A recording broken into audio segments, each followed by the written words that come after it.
Greetings, my fellow YouTubers. I'm Joel, aka the Big D of Big D's Entertainment Rankings and Reviews, with another review, and it's the first in a small handful of movies I was sort of late in reviewing them for their anniversaries. First off, I'm going to review a pretty underrated movie, and that being one I have been rescheduling a couple times because I was going to review this last month, but I had others in the way. So now I at long last bring you a review of Up the Creek, released by Orion Pictures in April of 1984. Now this is considered to be an underrated movie. The movie stars, let's see, Tim Matheson, who of course best known for starring in National Lampoon's Animal House, along with Dan Monahan from Porky's, Stephen Furst, also from Animal House, and was also a star on TV Saint Elsewhere at the time. Sandy Helberg, Jeff East, Blaine Novak, James B. Sikking, who of course would later go on to play David Hauser on, the dad to Doogie Howser, MD, of the TV show that same name, Doogie Howser, MD. This was also the film that introduced us to Jennifer Ryan, who later that same year would go on to play in the first season of the sitcom Charles in Charge. And John Hillerman, who was best known for playing Higgins on Magnum P.I. at the time. Anyway, we start by seeing crazy things go on at Le Petomane University, which is the worst college in the whole world.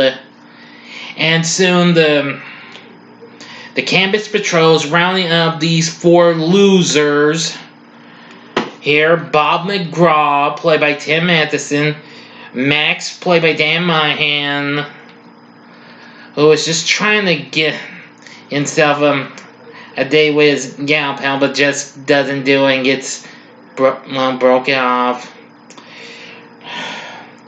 Well, Erwin, this geeky dude who really likes to make lots of drinks, like Bloody Marys and what have you, and Gonzer, who is a major,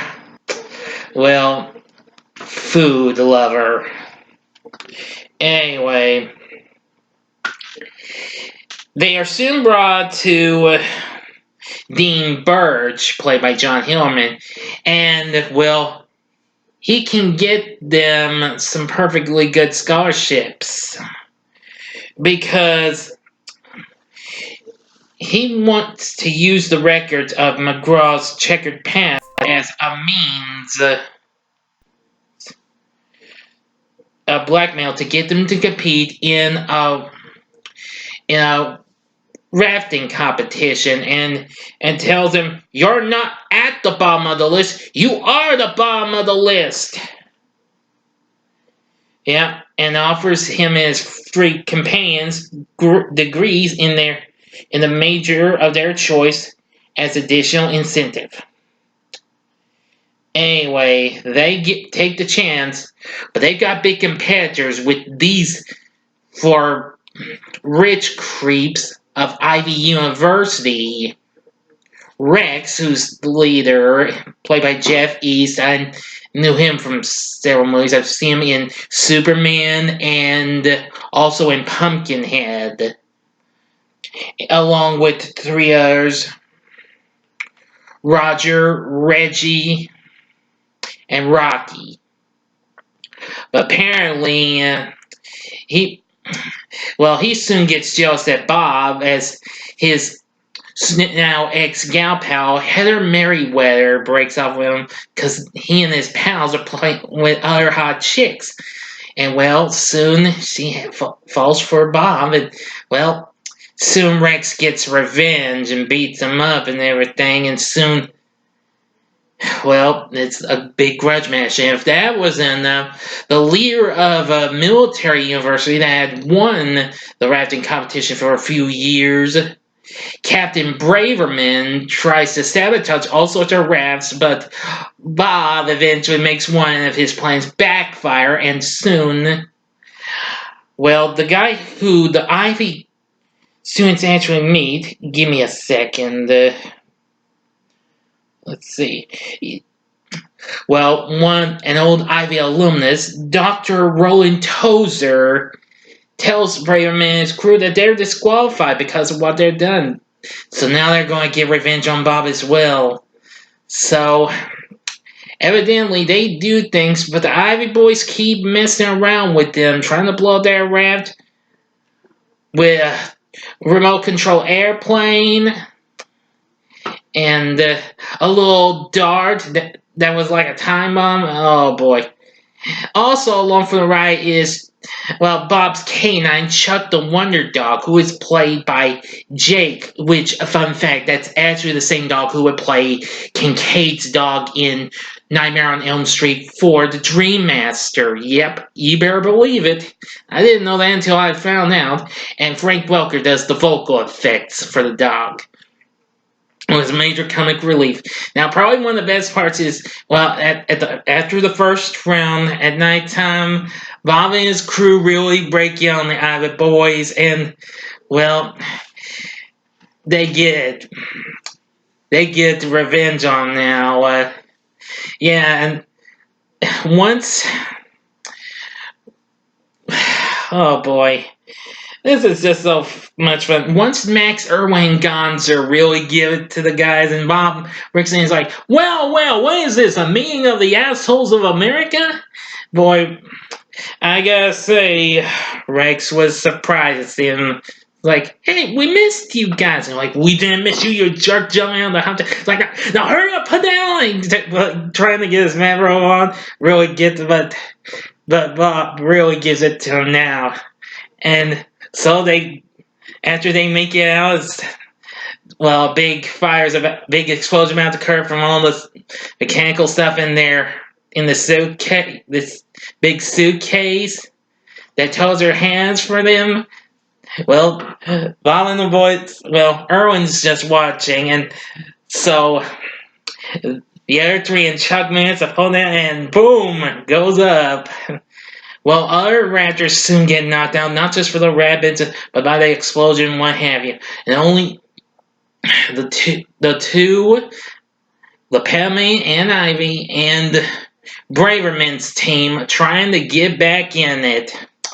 Now, I will say that I'm really not going to tell you too much more on this or who's going to win. You're going to have to see the movie, okay? And I do know a few years ago it was released on Blu-ray from Kino Lorber, and it's also available on Prime. I think you should check out if you're into like some of these zany 80s teen flicks like Revenge of the Nerds, which I've already reviewed, or Porky's, or heck, even others like Hard Bodies, and let's see, and Spring Break. I was about to say Summer, my mistake.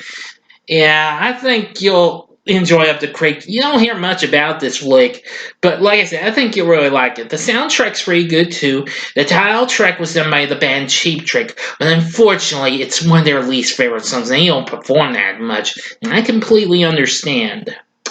But even so, it's got a pretty good cast. I love the performances we got. Tim Matheson was definitely one of the best. Jennifer Ryan was definitely good. Enough said about it. I will warn you, though, that it does have some pretty silly, cartoony sound effects if you can hear them real well. I do have an OVO cassette that was released by Vestron that my late great uncle had. Yeah. But anyway, that's where I got to hear these silly sound effects when Braverman and his team are trying to even the score with Bob and his buddies. Yeah, but I will give you one fun part. Well, Braverman's crew captures Irwin, ties him down. Chuck, the Wonder Dog, well, shows the guy off Irwin's bloomers after he ties him on and puts the army guy's helmet on the thing. Oh boy. And, well, they manage to catch up, and Braverman sees him. Irwin's like, "Oh, hi guys, glad you could drop by." And so Braverman's like, well, You finally decide to show your face. Well, you walked right into my little trap, and you'll never get out alive. Puts plastic dog tags in his mouth and bites him down, and Gaza grabs him like this. And then he starts grabbing on. I'll do anything. Everyone's like, I'd like to know what he did to my pants. Gondrin just throws them way out, and boom! Whew! That was really fun. That was another good part. But again, you're going to have to see the movie to see who did well in that race, okay? I'm not going to give you any details because this movie is very rare and what have you, and very underrated. But if you've seen Up the Creek, let me know what you thought about in the comment section. Like and subscribe to my channel, and thank you for watching. Until next time, I'm the Big D saying, oh, would I recommend this movie? Yeah. And I said, if you like those other teen comedies I mentioned, I think you'll love Up the Creek. So again, now I'm going to say, see ya.